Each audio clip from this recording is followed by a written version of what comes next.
अपना ओहदा prime minister का संभालेंगे। जनाब चेयरमैन, हमारी बुनियादें हिल चुकी हैं। 8 फरवरी के बाद सिर्फ एक सियासी तनाज़ा पैदा नहीं हुआ जो हमारी जड़ें खा रहा है, बल्कि एक आईनी बुरहान जन्म ले गया है, आईनी बुरहान को जन्म दे दिया। जनाब चेयरमैन, अवाम ने वाज़े तौर पर अपनी राय का इजहार कर दिया है और जब इजहार किया तो जमहूरियत पर एक हमला हो गया। अवामी मैंडेट को ना सिर्फ नज़रअंदाज किया गया बल्कि तशद्दुद और बेईमानी के ज़रिए उस अवामी मैंडेट को तबाह भी कर दिया गया। ये हमारी जमहूरियत के बुनियादी हकूक़ की खिलाफ वर्जी है। वो हकूक़, वो प्रिंसिपल जो कायदे आज़म मोहम्मद अली जिन्ना ने हमें बताया था 1 अगस्त को जब उन्होंने कॉन्स्टिट्यूएंट असेंबली को अपनी स्पीच की थी, तो उन्होंने क्या कहा था? उन्होंने कहा था, the authority of the government is conditional upon the will and consent of the people. हमारे पहले प्राइम मिनिस्टर लियाकत अली खान ने भी यही चीज़ कही थी। उन्होंने कहा था, the greatest pillar of democracy is the free will of the people. The will is the foundation of the constitution. तो जब आप मैंडेट को ज़ाया करते हैं तो आपकी जो पूरी हुकूमत की एक इमारत है वो एक रेत की तरह है, वो किसी वक्त भी गिर सकती है और गिरेगी। और ये मैं सिर्फ एक सियासी जमात के तौर पे या सियासी जमात के रिप्रेजेंटेटिव के तौर पे ये शिकायत नहीं कर रहा, ये एक कौमी ख़तरे की घंटी है। जनाब चेयरमैन,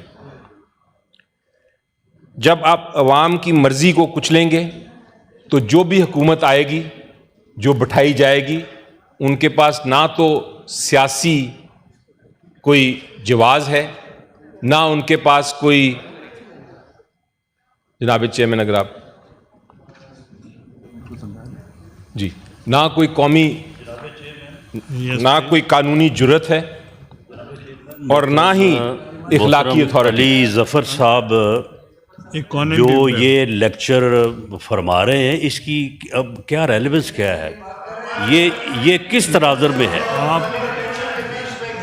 आप वो इकोनॉमी पे आ रहे हैं तो मामला ये है कि वो वहाँ तक महदूद रहे ना, अपने कॉल अटेंशन तक महदूद रहे। वो तो कोई लंबा लेक्चर उन्होंने जो है वो 1947 से शुरू कर लिया है। ठीक है, सेनेटर साहब, आप इकोनॉमी की तरफ आए। मैं राना साहब का बड़ा एहतराम करता हूं, लेकिन शायद उनको कायदे आज़म मोहम्मद अली जिन्ना की बात बुरी लग गई जो मैंने अभी कही थी। मैं तो ये एक ऐसा हिस्टोरिकल बात कर रहा था अपने कॉलिंग अटेंशन पे। बहरहाल कुछ कुव्वत बर्दाश्त नहीं होती जनाब चेयरमैन उस हुकूमत में जिसके पीछे अवाम की हमायत ना हो, और उसका आज सबूत मेरे ऑनरेबल दोस्त ने दिया है। अब मैं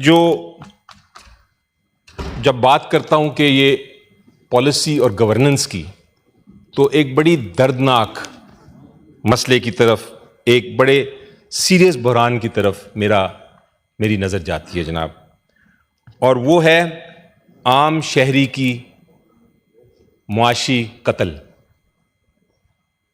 उसकी तरफ मेरी नज़र जाती है। आप नंबरों की तरफ ज़रा नज़र दौड़ाएं।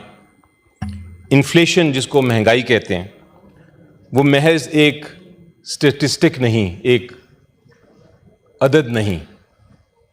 इन्फ्लेशन, महंगाई हर घर, हर ख़ानदान पाकिस्तान के सर पे एक तलवार लटक रही है। आप बात करते हैं जनाब डेट की, कर्ज की। ये कर्ज का जो पहाड़ है, ये सिर्फ बढ़ नहीं रहा, ये हमारी आने वाली नस्लों को गुलामी की जंजीर पहना रहा है। ये गैर मुंतखब हुकूमत जो है जनाब, इनके पास सिर्फ कर्ज लेके ही गुजारा करना है। अगर आप फिगर्स देखें तो इस वक्त आपके पास 80 ट्रिलियन रुपीस का डेट है।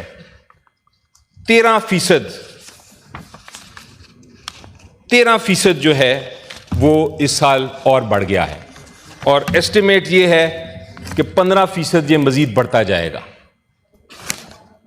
जनाब, ये तरक्की तकसीम नहीं करने आए, ये बदकिस्मती से मुसीबत तकसीम कर रहे हैं हमें। इसलिए मैं मजबूर हो जाता हूं इनसे पूछना कि इनका मंसूबा क्या है। क्या ये मजीद टैक्स उन्हीं से वसूल करना चाह रहे हैं जो पहले से टैक्स दे रहे हैं और टैक्स के दबाव में दबे जा रहे हैं? अगर आप टैक्स के रिजल्ट्स को देखें तो आप देखेंगे सिर्फ 1% से भी कम लोग टैक्स दे रहे हैं जनाब पाकिस्तान में, और उन्हीं के ऊपर सुपर टैक्स और सुपर टैक्स पे सुपर टैक्स बना के ये अपनी हुकूमत चला रहे हैं। एक्सपेंडिचर्स बढ़ते जा रहे हैं। उसी तरह हर मिनिस्टर के सामने 10-10 कारें जाती हैं, हर मिनिस्टर के पीछे 10-10 कारें आती हैं। बरामदात की बात करें तो मैं पूछना चाहूँगा कि बरामदात के बारे में क्या विजन है, क्योंकि जो मेरे पास और जो वर्ल्ड एक्सपर्ट्स ने स्टेटिस्टिक्स दिए हैं, हमारी एक्सपोर्ट्स जो हैं वो पिछले 2 साल से कम ही हो रही हैं, बढ़ नहीं रही। नौजवान जो हमारे 50% से ज़्यादा लोग हैं, उनके लिए एम्प्लॉयमेंट का क्या बंदोबस्त किया है? छोटे और दरमियाने तबके के कारोबार जो हमारी रीढ़ की हड्डी समझा जाता है, उनकी हिमायत का क्या प्लान है जनाब चेयरमैन? ये सवालात हैं जो मैं पूछने पे मजबूर हो गया हूं, क्योंकि ना तो इस हुकूमत के पास पॉलिसी है ना हुक्मरानी। हम जो दिमागों की बात करते हैं, जो पाकिस्तान के ज़हीन दिमाग, उनकी हम हिजरत देख रहे हैं। ये एक्चुअली हिजरत नहीं सिर्फ जनाब चेयरमैन, ये हमारी कौमी रूह का खून बहाया जा रहा है। हमारी कौमी रूह का खून बहाया जा रहा है जनाब, क्योंकि बेहतरीन जहन जो हमारे पाकिस्तान के हैं, ये सिर्फ इस निज़ाम से नहीं भाग रहे,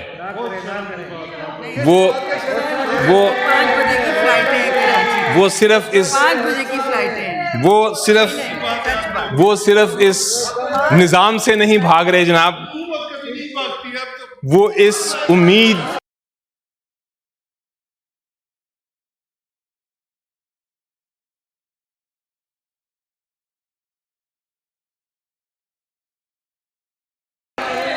ना उम्मीदी से जनाब इंडस्ट्रीज जो हैं वो यहां से जा रही हैं। मैं पूछना चाहता हूं क्यों? उनको रोकने का क्या इंतजाम किया है? प्रोडक्शन जो है वो क्यों कम हो रही है? किधर है पॉलिसी इस प्रोडक्शन करने की? शुरू में कहा जाता था कि जनाब इकॉनमी खराब है, हम ठीक करने आए हैं क्योंकि पीटीआई की हुकूमत ने बड़ी खराब कर दी थी। वो सारा बहाना था, और वो बहाना अब इनके पास नहीं, क्योंकि पिछले 3 साल से तो इनकी हुकूमत है। 3 साल से क्यों नीचे जा रही है इकॉनमी हमारी? कहां है पॉलिसी, कहां है एक्सपीरियंस, कहां है इनका विजन? एक प्रेसिडेंट थे जनाब चेयरमैन साहब, यूएस के रूजवेल्ट, उन्होंने डेफिनेशन दी थी जो अभी हम सब समझते हैं कि असल तरक्की की डेफिनेशन वो है। उन्होंने कहा था कि हमारी तरक्की का इम्तिहान ये नहीं कि हम जिनके पास पैसा है पहले से उसके पैसे में इजाफा करें। असल तरक्की ये है कि जिन लोगों के पास कम पैसा है या पैसा नहीं है, हम उनको कम से कम जिंदगी गुजारने के लिए पैसा दे सकें। ये है असल तरक्की, लेकिन इनको उस तरक्की का नामो निशान नहीं पता। वो बल्कि इजाफा उनके प्रॉब्लम्स में कर रहे हैं जो इनके पास पहले से ही पैसा कम है। इनकी तरक्की की पॉलिसी नहीं जनाब चेयरमैन, बल्कि मैं अफसोस से कहूँगा मायूसी की पॉलिसी है। ये क्यों हो रहा है जनाब चेयरमैन साहब? ये क्यों हो रहा है? क्योंकि इस पार्लियामेंट को, इस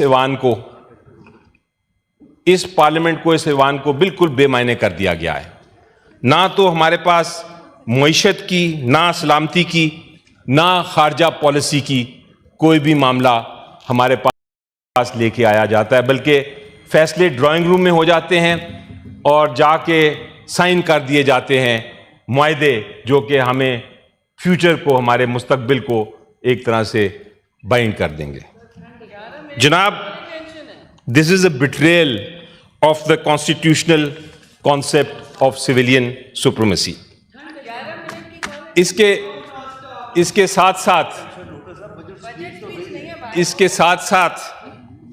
साथ साथ कानून को हथियार की तरह मुसलसल इस्तेमाल किया जा रहा है जनाब।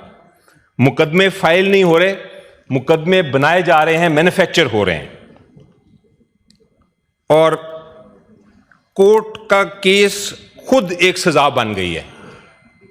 ये सियासी इंतकाम है जनाब, और इससे हमारी अदालतें भी जो हैं, इससे हमारी अदालतें भी शर्मसार हो रही हैं। और इसके साथ साथ जितने अवाम के एतमाद है वो हमसे उठता जा रहा है। इस सब का क्या नतीजा है जनाब? इस सब का क्या नतीजा है जनाब चेयरमैन? कि हमारी कोई भी पॉलिसी, एक सिंपल एग्जांपल आपको दे दूं, हमारी कोई भी पॉलिसी जो है वो समझ नहीं आ रही। अगर आप कश्मीर की बात करते हैं तो हमारा जो प्रिंसिपल स्टांस है कश्मीर पे, मुझे तो आ रही है, हमारा प्रिंसिपल स्टांस जो है कश्मीर पे जनाब, असूली स्टांस आती है, उसको इग्नोर किया जा रहा है। ये सारे का ताल्लुक इकोनॉमी के साथ है। आप जवाब दे सकते हैं। अभी मैं कंप्लीट कर रहा हूं। मिनिस्टर जवाब देंगे। आपकी भी बड़ी चीजें हमने सुनी हैं, इसका मिनिस्टर जवाब देंगे। जी बिल्कुल देंगे जी, बिल्कुल उनको मौका देंगे और हम सुनेंगे भी उनको। अब जो आपका मौकफ है वेनेजुएला पे, आपका मौकफ है जो ईरान के साथ होने लगा है, आपका मौकफ का समझ ही नहीं आ रही अभी तक कि आप किस तरफ खड़े हैं। और इसकी वजह यह है कि आपके पास मुश्किल जो मुसीबत वाले सवाल हैं उनका जवाब ही नहीं। जनाब, दुनिया में इस वक्त, और अब मैं एक बड़े अहम पॉइंट पे आ रहा हूं जनाब कंक्लूड करने के लिए, दुनिया में इस वक्त नया निज़ाम आ रहा है। ये मैंने बड़ा इस पे सोचा है, समझा है, और ये नज़र आ रहा है कि अब इस नए निज़ाम में यूनाइटेड नेशंस का भी कोई रेफरेंस नहीं होगा, कोई रेलेवेंस नहीं होगी। ये नए निज़ाम में बैनुल-अक़वामी क़वानीन की भी कोई अहमियत नहीं होगी। और इस नए निज़ाम में हर मुल्क ने अपनी सॉवरेनिटी बचानी है। आप सुनिए ज़रा ये पॉइंट, ये बड़ा इंपॉर्टेंट पॉइंट है। सॉवरेनिटी, आप जवाब देंगे। अपनी जो खुद मुख्तारी है उसको बचाना है। और ये जो खुद मुख्तारी है, हमारी जो स्ट्रेटेजिक ऑटोनॉमी है, इसकी हिफाजत करनी है सर। इस नए निज़ाम में हर कदम हमने जो उठाना है बड़ा सोच समझ के उठाना है।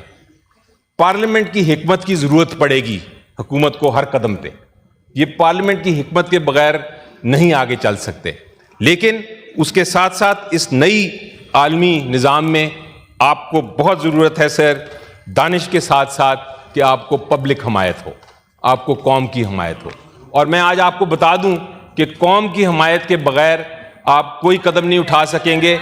ये कौम की हमायत जो है ये सिर्फ तब मिलेगी आपको जब इमरान खान साहब आएंगे, क्योंकि कौम जो है वो इमरान खान साहब के साथ है।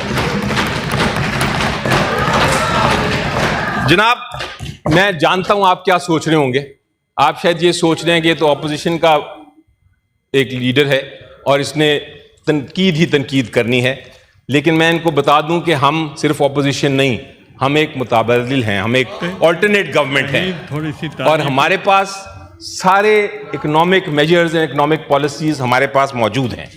हमारे पास गवर्नेंस, हुक्मरानी की पॉलिसी है, हमारे पास इंतखाबी इस्लाहात की पॉलिसी है, हमारे पास माहौलाती और डिजिटल विजन की पॉलिसी है, हमारे पास इन्वेस्टमेंट भी है सरमायाकारी के साथ, तरक्की के साथ, और टैक्स भी ऐसी है, टैक्स की भी ऐसी पॉलिसी है। जवाब देंगे, ये मिनिस्टर जवाब देंगे, फिर समझ आएगी। जी, और आपको सुनने की हिम्मत रखें, ऑपोजिशन का काम करने दें, हमें सुने और जवाब दें। आप राणा साहब से सीखें। राणा साहब देखें चुप करके सुन रहे हैं, कुछ नहीं बोला उन्होंने। तो जनाब जी मैं रैप अप कर रहा हूं जी। आप वैसे करना चाहते थे सर, अपील, ये देखें गवर्नमेंट कभी वॉकआउट नहीं करती, मेरी अपील है सर जी, मेरी अपील है जनाब चेयरमैन।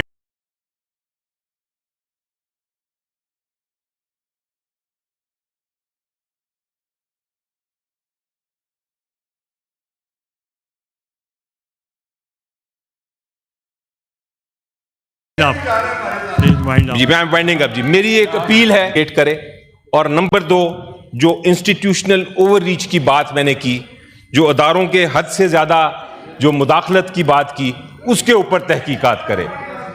ये एक मेरी पहली रिक्वेस्ट है।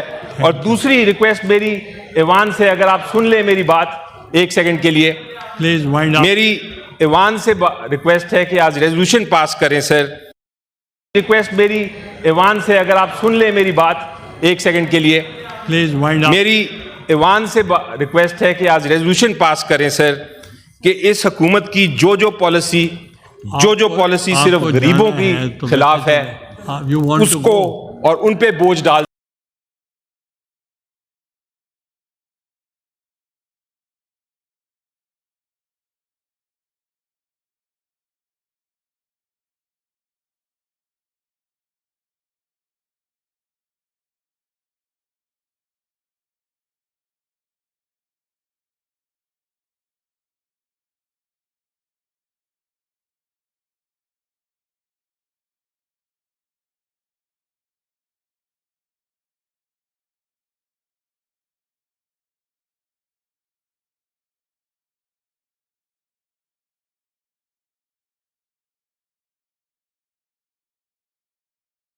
की हिफाजत करें।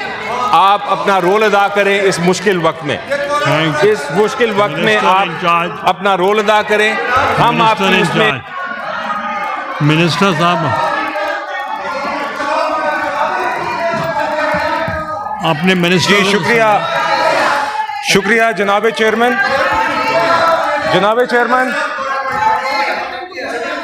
शुक्रिया जनाब चेयरमैन साहब, आप जाएं। अब मेरी गुजारिश है